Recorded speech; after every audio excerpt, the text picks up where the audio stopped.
Kú dédé wòyí o, ìròyìn lérèfé ni mo mú wá sí etí ìgbọ́ yín láti ẹnu ọmọ yín ìyáàfin Lydia Ọbọ́fálẹ́yẹ.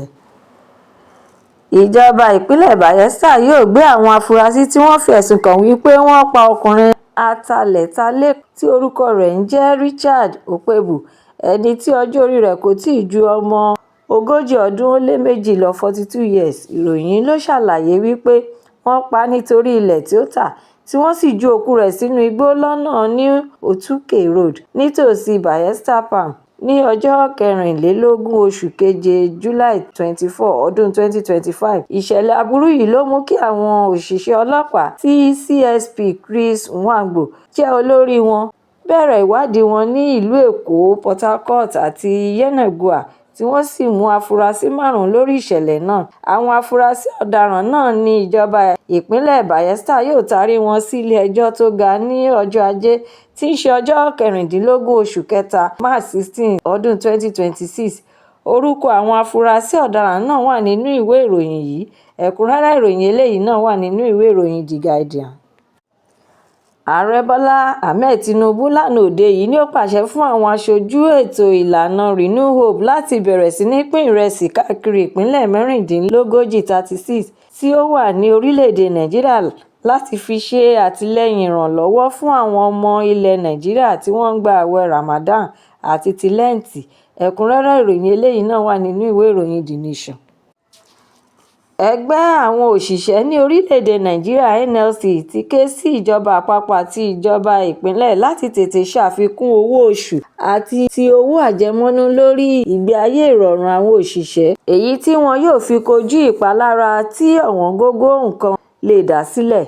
Ìbéèrè àwọn yìí yóò tún kojú ìjì ọ̀wọ́ngógó epo rọ̀bì èyí tí ó jẹyọ lára èsì ogun ìjà tí ń lọ ní àárín ìlà oòrùn ilẹ̀ àgbáyé báyìí. Nínú ìwé àkọsílẹ̀ tí ààrẹ ẹgbẹ́ òṣìṣẹ́ NLC Joe Ajaero buwọ́lù ló ti sọ pé owó epo pẹtiró ní orílẹ̀-èdè Nàìjíríà ti fò sókè tí ó sì wà láàárín ẹgbẹ̀rún kan àti díẹ̀ dín ní igba (1,170 sí ẹgbẹ̀rún kan àti ó lé ọ̀ọ́dúnrún náírà (1,300), èyí tí ó ti di ìṣòro tí àwọn òṣìṣẹ́ ń kojú báyìí.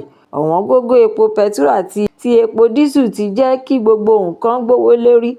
Ẹ̀kúnrẹ́rẹ́ ìròyìn eléyìí náà wà nínú ìwé ìròyìn This Day.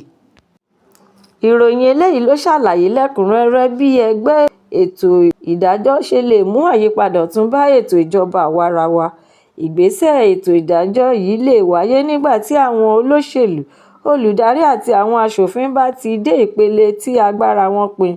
Kí ìjọba tiwantiwa má bàa kú, ètò ìdájọ́ gbọ́dọ̀ ṣe àwárí gbogbo ìwà tó dára èyí tí ó ti sọnù, kí wọ́n sì tún dáàbò bo àṣẹ ìwà ọ̀tun náà.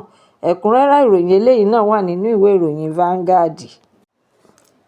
Iléeṣẹ́ Iroyin Property ti lọ sí ọgbà àtúnṣe fún àwọn ẹlẹ́wọ̀n tí ó wà ní ìpínlẹ̀ Èkìtì láti lọ fún wọn ní oúnjẹ ọ̀fẹ́ àti àwọn ohun èlò ìrọ̀rùn mìíràn gẹ́gẹ́ bí ara àwọn ètò láti fi ṣàmì ààwẹ̀ Ramadan. Wọ́n tún wá ṣàlàyé síwájú wípé ó tún jẹ́ ara èròǹgbà wọn láti nawọ́ ẹ̀mí ìbánikẹ́dùn sí àwọn ẹlẹ́wọ̀n, kí ó sì tún máa rán wọn létí pé àwọn ará ìlú kò gbàgbé wọn rárá. Ẹ̀kúnrẹ́rẹ́ ìròyìn eléyìí náà wà nínú ìwé ìròyìn The Nation bákan náà.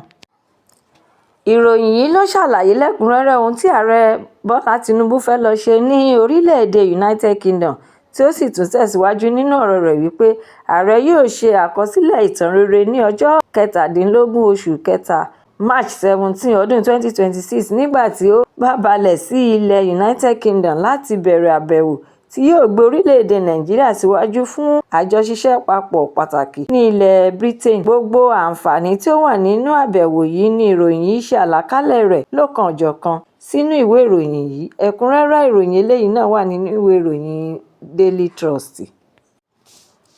Ìjọba àpapọ̀ ti fi ẹ̀sùn kan iléeṣẹ́ wíwa ohun èlò àlùmọ́ọ́nì ti Jupiter Limited wípé wọ́n ṣètò ìpolongo ìbanilórúkọjẹ́ láti fi ṣe lòdì sí orílẹ̀-èdè Nàìjíríà nígbà àbẹ̀wò ààrẹ Bọ́lá Tinubu ní orílẹ̀-èdè UK. Ministry ti Solid Mineral Development (MSMD) wá sọ pé Ẹ̀sùn ìpolongo yìí wà lára ìlàkàkà iléeṣẹ́ yìí láti fi ṣe ìbàjẹ́ ìjọba nítorí ìgbésẹ̀ ìlànà òfin tí wọ́n gbé lòdì sí iléeṣẹ́ Nàìjíríà kan tí ó níṣe pẹ̀lú ọ̀kan lára àwọn adarí wọn. Olùrànlọ́wọ́ pàtàkì lórí ìròyìn sí Mínísítà ti Solid Mineral Development Ṣẹ́gun Tómọrí wá ṣàlàyé wípé ìwé àkọsílẹ̀ yìí tí àkọlé rẹ̀ jẹ́ Nigeria-British Lithium Project under Vanguard jẹ́ irọ́ báláwú tí ó jìnnà sí òtítọ́ àti èyí tí ó ń ṣini lọ́nà. Ẹ̀kúnrẹ́rẹ́ ìròyìn eléyìí náà wà nínú ìwé ìròyìn Leadership. Àjọ tí ó ń rí sí eré ìdíje bọ́ọ̀lù aláfẹsẹ̀gbá lágbàáláyé FIFA ti fún ẹgbẹ́ agbábọ́ọ̀lù ti orílẹ̀-èdè Nàìjíríà Super Eagles àti ti Democratic Republic of Congo ní gbèdéke ìjìyà àti ìdènà lórí ìṣẹ̀lẹ̀ àìkóra-ẹni-ní-ìjánu tí ó wáyé láàrin àwọn orílẹ̀-èdè méjèèjì nígbà tí wọ́n ń gbá bọ́ọ̀lù ìdíje àfikún. Ìpinnu wọn ní nǹkan bíi oṣù mẹ́rin sẹ́yìn tí í ṣe ọjọ́ 16 oṣù kọkànlá November 16 ọdún 2025 tí àwọn olùwòran sì ń ju nǹkan lóríṣiríṣi èyí tí ó tako ètò ààbò orí pápá tí àwọn ará ilẹ̀ Congo náà jẹ̀bi àwọn ẹ̀sùn kọ̀ọ̀kan.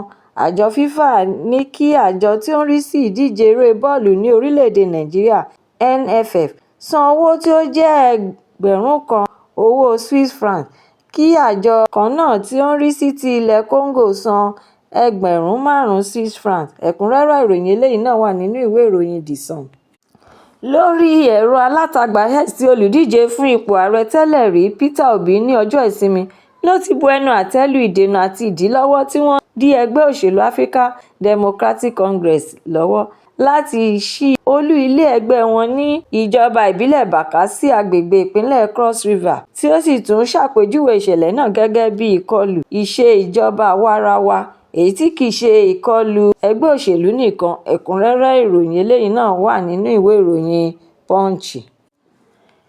Àwọn olùgbé ìpínlẹ̀ Akwa Ibom ti ké gbàjarè síta wípé ọ̀wọ́ngógó owó epo pẹtiró àti dísù èyí tí ó ti jẹ́ kí òkùnkùn bírímù tún máa kọjọ́ sí ti ṣe ìpalára fún àwọn báyìí nígbà tí àwọn oníṣòwò ìgbé ayé àti ètò ọrọ̀ ajé ní àwọn ìpínlẹ̀ tí wọ́n ní epo rọ̀bì ti ń lọ sílẹ̀ báyìí èyí tí àtúnṣe ohun ojútùú sí wàhálà yìí kò tíì farahàn rárá. Ẹ̀kúnrẹ́rẹ́ ìròyìn eléyìí náà wà nínú ìwé ìròyìn Daily Post. Ìròyìn Lerefe Toni kò ní jù báyìí lọ nítorí wípé kí n lọ bẹ̀ oge. Ẹ tún pàdé mi lọ́la fún àkọ́tún ìròyìn Lerefe mìíràn láṣẹ Èdùmàrè. Ẹ má ṣe aláìlọ kàn sí YouTube channel ìròyìn Lerefe. Kí ẹ jọ̀wọ́ kí ẹ bá mi subscribe. Kí ẹ má gbàgbé láti fi èròǹgbà yín ránṣẹ́ sórí rẹ̀ kí ẹ bá lè ní àǹfààní láti máa gbádùn ìròyìn Lerefe síwájú àti síwájú sí i. Ẹ ṣé mo dúpẹ́ tí ẹ̀ ń tẹ́tí gbọ́ mi nígbà gbogbo. Ó dàbọ̀.